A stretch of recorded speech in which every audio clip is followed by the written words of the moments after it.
بسم اللہ الرحمن الرحیم۔ شروع کرتا ہوں اللہ کے نام سے جو رحمان ہے اور رحیم ہے۔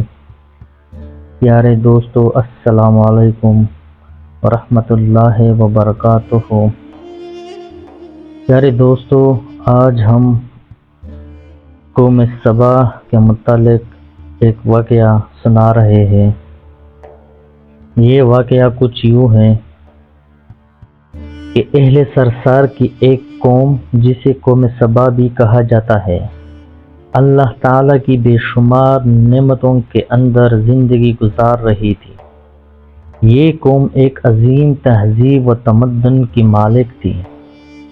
حضرت داؤد علیہ السلام اور حضرت سلیمان علیہ السلام کی باعظمت حکومتوں کے بعد ان کی حکومت زبان زد خاص و عام تھی۔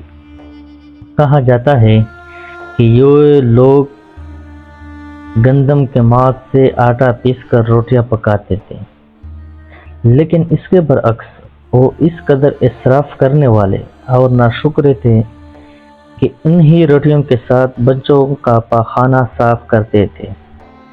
بعد ازاں ان آلودہ روٹیوں کو اکٹھا کرنے سے ایک پہاڑ بن گیا تھا۔ پھر ایک دن ایک نیک شخص نے وہاں سے گزرتے ہوئے ایک عورت کو دیکھا جو روٹی کے ساتھ بچے کے پخانے کے مقام کو صاف کر رہی تھی۔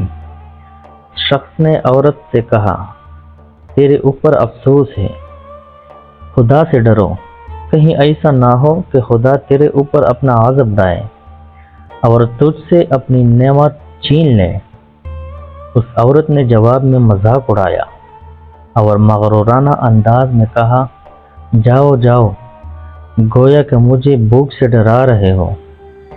جب تک سرسار جاری ہے مجھے بھوک سے کسی قسم کا کوئی خوف نہیں ہے۔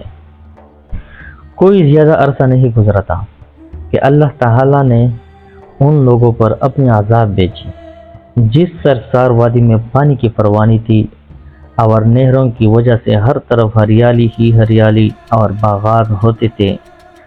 اس سے اللہ تعالیٰ نے پانی چھین لیا، یہاں تک کہ قحط نازل ہوا۔ بات یہاں تک پہنچ گئی کہ ان کی ذخیرہ کی ہوئی تمام غذا ختم ہو گئی۔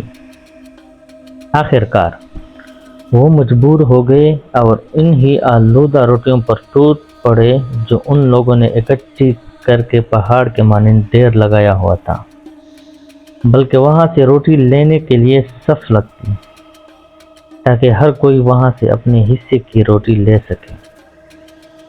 کفران نعمت، قحط اور ان کی بدحالی کے بارے میں متعدد روایات موجود ہیں۔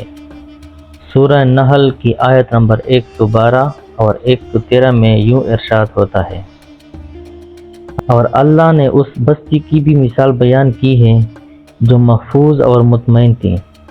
اس کا رزق ہر طرف سے باقاعدہ آ رہا تھا، لیکن اس بستی کے رہنے والوں نے اللہ کی نعمتوں کا انکار کیا تو خدا نے انہیں بھوک اور پیاس کا مزہ چکھایا، صرف ان کے ان اعمال کی بنا پر کہ جو وہ انجام دے رہے تھے۔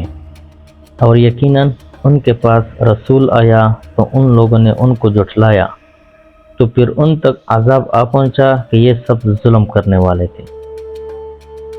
اسی طرح اسی قوم یعنی قوم سبا کے بارے میں ایک اور واقعہ بھی بیان ہوتا ہے کہ ان لوگوں نے اپنی زراعت کو بہتر طور پر کاشت کرنے کے لیے پانی ذخیرہ کرنے کی خاطر بلک کے دو پہاڑوں کے درمیان ایک بہت بڑا بند مارب تعمیر کیا ہوا تھا۔ سوراخ اور دوسرے پہاڑوں سے گزرا ہوا پانی اس بند میں آ کر وافر مقدار میں جمع ہو جاتا تھا۔ قوم سبا نے اس پانی سے صحیح طور پر استفادہ کرتے ہوئے وسیع و عریض اور بہت سے خوبصورت باغات لگائے اور کھیتی باڑی کو رونق بخشی۔ ان باغات کی درختوں کی شاخیں اس قدر پھلوں سے لدی ہوئی تھی کہ کہتے ہیں کہ اگر کوئی شخص سر پر ٹوکری رکھ کر ان کے نیچے سے گزرتا تو باغ کے دوسرے کنارے پر پہنچتے پہنچتے سر پر رکھی ٹوکری پھلوں سے بھر جاتی تھی، یعنی اس قدر زیادہ پھل گرتے تھے۔ لیکن نعمتوں کی کثرت نے اس قوم کو بجائے اس کے کہ اللہ تعالیٰ کا شکر ادا کرتے الٹا ناشکری اور غفلت میں پڑ گئے، یہاں تک کہ ان کے درمیان بہت بڑا طبقاتی نظام وجود میں آ چکا تھا۔ ان میں سے صاحب اقتدار لوگوں نے کمزوروں اور ضعیفوں کا خون چوسنا شروع کر دیا، یہاں تک کہ ان لوگوں نے خدا سے ایک احمقانہ سوال بھی کیا،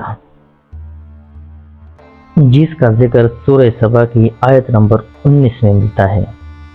انہوں نے کہا، خدایا ہمارے سفروں کے درمیان فاصلہ زیادہ کر دیں۔ انہوں نے اللہ تعالیٰ سے یہ التماس اس لیے کیا تاکہ غریب لاچار فقیر لوگ ان کے ہمراہ سفر نہ کریں۔ ان کی خواہش یہ تھی کہ آبادیوں کے درمیان خشکی ہو اور فاصلہ بہت زیادہ ہو تاکہ کمزور اور کم آمدنی والے لوگ ان کی طرح سفر نہ کر سکیں۔ اللہ تعالیٰ نے ان مغرور پیٹ کے پجاریوں پر اپنا غضب نازل کیا۔ بعض روایتوں کے مطابق ان مغرور اور ناشکرے لوگوں کی آنکھوں سے دور صحرائی چوہوں نے معرب نامی بند کی دیواروں پر حملہ کر کے انہیں اندر سے کھوکھلا کر دیا۔ ادھر سے بارشیں زیادہ ہوئی جن کی وجہ سے سیلاب آ گیا اور اس بند میں پانی بہت زیادہ اکٹھا ہو گیا۔ اچانک بند کی دیواریں ٹوٹی، اس سے ایک بہت بڑا سیلاب آیا جس میں تمام دیہات، آبادیاں، مال مویشی، باغات، کھیتیاں، ان کے محل اور گھر پانی میں غرق ہو کر نیست و نابود ہو گئے۔ ان کے باغات اور زراعت میں سے صرف بیری کے درخت اور کچھ جھاڑیاں بچی تھیں۔ خوش الحان پرندے وہاں سے کوچ کر گئے تھے، جبکہ الوں اور کووں نے قوم سبا کے کنڈرات میں اپنے گھونسلے بنائے تھے۔ اس بات کا ذکر سورہ سبا کی آیت نمبر 15 اور 16 میں ملتا ہے، اور آخر میں سورہ سبا کی آیت نمبر 17 میں قرآن کریم میں اس واقعہ کا یوں نتیجہ نکالا ہے، یہ ہم نے ان کی ناشکری کی سزا دی ہے۔